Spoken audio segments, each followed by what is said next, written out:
Hi guys, welcome. Today we will simulate our airfoil. And so first, you need to have your airfoil. So ito yung airfoil natin. Dito sa side, nag-dome ako. And the other side is just flat. Okay lang naman kahit naka-flat ito. Nakadepende naman yan. Pero for this simulation, I wanted this to be a dome para makita ko kung paano yung sa end ng actual na aircraft. Kasi dapat streamline yung gilid niya and hindi siya flat. So, ayan. So, if you want na mag-rotate to, basically you go here sa Insert, Features, and Move Copy. Ayan. And Bodies to Move, click nyo lang yan. And here you will see kung ano yung rotation niya. So for our simulation, we need to simulate it ng 0 degrees, 15 degrees, and 30 degrees. So nakikita niyo yan, Z-axis. The Z-axis, yan yung dapat kong i-rotate. So here, on this side, sa Z-axis, gagawin kong negative 15 if I wanted to rotate it. And makikita niyo yan, yan. See, yan yung rotation niya na makikita mo. And if gagawin ko yan negative 30, tataas pa siya. So, that's 30 degrees here. So, bakit negative? Kasi, ang original na bilang is counterclockwise from here to here. Pero yung adjustment niya is here to here. So, negative siya dapat. Right? So, let's stay for 0 lang muna. Let's cancel that. So, ayan. So, we will go na sa flow simulation natin. So, ayan. Dito tayo sa flow simulation. We will go sa wizard. And here, we will just type our project name. Say simulation. We'll click next. Dito, pili kayo yung units nyo. I'll choose SI units. Then click next. Internal, external. Internal usually sa mga pipes to. And I will pick external kasi hinanap natin is yung flow niya dito around the airfoil. Then click next. Real gases. So ito, titignan natin yung fluid natin. So punta dito sa gases and we will click air since ito yung isi-simulate natin. So dapat may ganyan yan siya. And click next. Dito, just leave it at that. And ito na. So, how will you determine kung saan papunta yung flow? So, sa X direction, nakikita nyo to, sa side na to. Yan, X arrow going to the right, diba?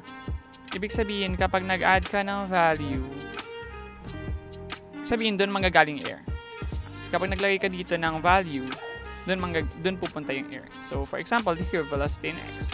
Gagawin kong negative. Gagawin kong 34.3. So, nakita niyo yung arrow na yan. Ibig sabihin, the air will go that way. So, if baliktad yung pagka-plot yun ng airfoil, maybe you need to go negative. And it will go the other way around. Pero for this one, gagawin natin yan. Negative.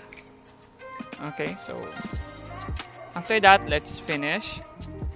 And ayan, nakita natin yan, di ba? So, pupunta tayo dito sa Computational Domain, right-click, and Edit Definition. Basically, dito, siselect nyo kung 2D or 3D ba yung simulation nyo. And what's the difference? Basically, ito lang siya. 2D, pipili ka kung ano yung plane na isi-simulate mo. And sa 3D, simultaneous siya. So, nakita nyo yung box na yan. Kung mas malaki yung box nyo, mas matagal yung simulation nyo. And make sure na lahat sila yung buong figure, make sure na yung buong figure nasa inside ng box. Yan. So, pwede natin i-adjust yan. Yan, diba? Gusto ko kasi meron pang space dito sa likod. So, i-adjust ko pa siya ng pahaba pa para makita ko yung flow dito afterwards. Okay lang yan. Then, just click this one if okay na kayo mag-adjust. Right? Now, for the goals, pwedeng surface goals, pero ako global goals yung ginagawa ko. And here, makikita nyo yung mga goals na pwede. Yan, makikita nyo yung average, max, minimum. Yan, minimum, average, max. So, ano ba ang kailangan natin? Kailangan natin static, total, dynamic. So, kiklik mo yan, minimum, average, max. Sa total pressure din, ganun. Dynamic pressure. Basically, dito pipiliin mo lang yung mga goals na kailangan sa simulation nyo. So, ang akin kailangan ko is static, total, dynamic. Density. I need velocity. And velocity at x. Bakit x? Kasi yun yung nilagyan ko ng value kanina. Velocity at x. Alright? So, after nun, I need the Mach number also.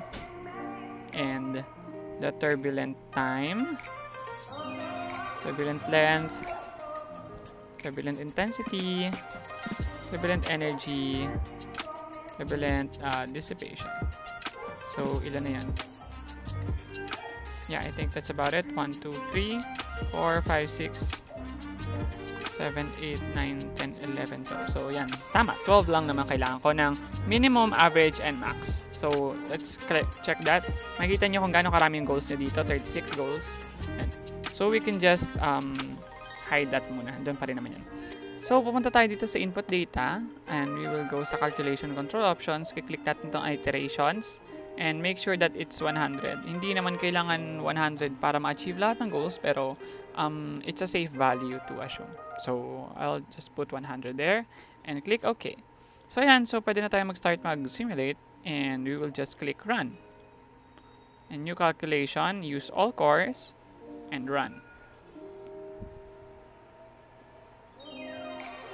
So, yan. Lumabas na yung window natin. And it says here, preparing for calculations. And nakikita nyo dito na ang dami ng cells natin. 153,000 yung cells natin. So, mas mataas yan, mas matagal din yung simulations nyo. Simulation. So, makikita nyo yung time remaining dito sa side. Calculation time left.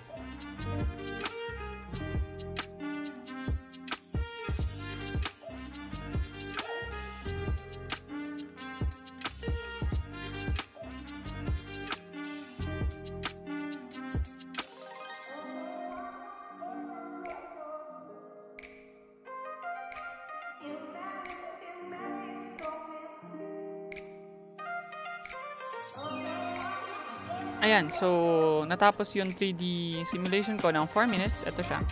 And makikita mo yan dito, the solver is finished. And iterations 100. Ito yung tinype natin kanina na 100. Ayan. So if you want to get this values, right-click nyo lang yan and copy entire table. Then paste nyo lang sa Excel. Pero hindi ko na kailangan yan. So X lang natin yan. This one. Ayan. So paano makikita yung results? So punta ka dito sa results. Okay. Drop down. And if you want cut plots, you can insert cut plot. Okay? Yan. So, dito, makikita nyo kung saan ba siya. So, here, ito kasi yung plane ko. So, yan yung front plane ko, 0 meters. Eh, gusto ko nandito sa gitna yung ipa-plot ng cut plot ko. Cut plot is for 2D, is to see the contours in 2D. So, I will offset it ng 0.5 siguro, since 1 meter yung ano ko, yung airfoil ko. So, there nakita nyo, punta siya sa gitna. And yan na yung ilalagyan niya ng plottings. So, contours. Dito makikita mo kung anong gusto mo na ipa-plot niya. For this one, I will use pressure. And ito gagawin ko 100. Basically, kapag mas konti yung contours, yung colors. Pero kapag mas marami, mas smooth yung makikita niya. So, let's check that. Yan. So, ayan nakita niya. So, there. Dito makikita niyo yung values for pressure. Nakita natin na dito medyo mataas yung pressure. And dito medyo low pressure. And dito rin sa baba. So, there. Dito nakita mo mataas ulit yung pressure. Pero yung pinakamataas na pressure is here. Which is indicated is as yellow dito. Okay? So, pwede yung siya ma-screenshot dito sa screen capture. Okay? Drop down yan. Save image. Simulation. Yan yung file name. Okay? Pwede nyo i-drop down yan. Simulation pa rin. And click nyo lang to. Kung gaano kalaki yan, eto, kung gaano kalaki yan, dun din yung masisave na picture. So, as much as possible, if you're documenting, i-zoom nyo kung ano yung kaya. Okay? So, yan. I'm good with that. Click save. And makita mo yan dito. There. Alright? So, after that, marami pa namang iba dyan, pero isa sa mga gusto natin i-discuss is yung flow trajectories. So, this one, i-hide lang natin. Flow trajectories we will insert, okay? So, this one, sa flow trajectory, kailangan i-select mo yung planes na maapektuhan ng flow trajectory. So, that one is 1, 2, make sure na lahat ng sides madamay, maklik nyo, and even the smallest ones, like this one. See? So, for my airfoil, yun lang naman. Ay, this one pa. There. Muntik na nating ma-miss. Ayan. So, okay. I think that's good. Ito yung number na arrows na makikita natin mamaya. So, I like to set it 100 then. Ito, lines with arrows. Pwede kang pumili kung dynamic trajectories or static. Static muna tayo. And sa trajectory, gusto ko kasi mag-velocity tayo. Lines with arrows yan. Sorry. Appearance. So, lines with arrows. Tapos ito, ma-adjust nila yung arrows and yung kapal ng lines. Pero okay na ako dyan sa mga parameters na yan. So, just click check and kakalculate niya muna.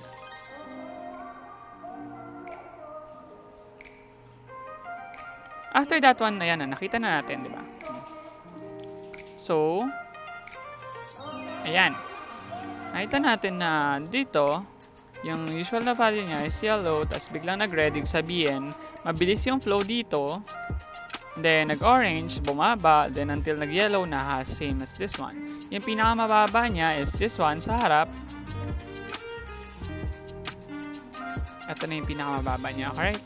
And if titignan mo dito sa likod, makikita mo na nagkakaroon siya ng downwash dito sa sides. Diba? Pero ito yung gusto kong makita sa interaction kaya naglagay ako ng dome dito is this one, yung side na to. Kasi yung kabilang side, nakakonekta yan sa fuselage, well, in the whole aircraft na. Ito. So, ang tinitake ko dyan is this one, this part. Okay, and ano yung effect niya dito. So, paano ba ito ma-screenshot? Basically, ganun lang din gagawin natin. So, simulation, let's try V velocity, screenshot. Okay, meron tayong screenshot. And if gusto ko mag-change ng side, gusto ko dito, okay, then let's try to change this screenshot. Ayan. So, okay lang. Now, kung gusto natin iba, okay lang naman. Pero if you want the animation, you can click animation there. Pwede natin to move sa side. And click play. Yan, kung paano nagpo-flow yung air.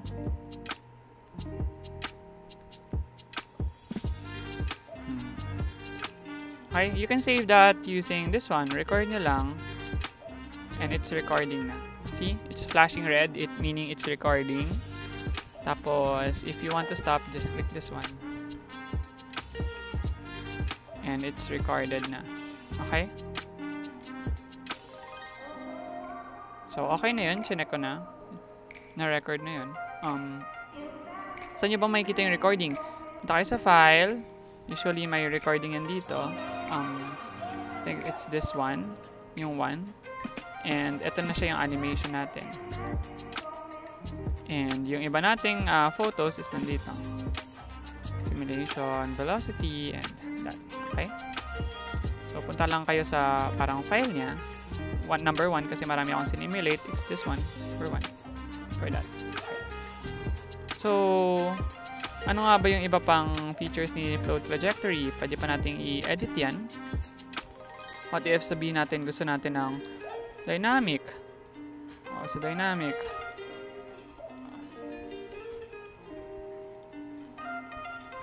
Yan yung itsura niya. Diba? Yan yung kapag dynamic trajectory. So kung gusto nyong i-play din yan, pwede naman. Can animate. Play nyo lang. And ganyan yung itsura niya. So, ito, more on continuous yung play niya. So, ayun guys. Yun lang ang kaya ng laptop ko. I cannot show you more. But I hope that helped you in simulating your airfoils. Ayan. So, thank you for watching. And don't forget to subscribe. If you have any questions, just comment down below. Bye!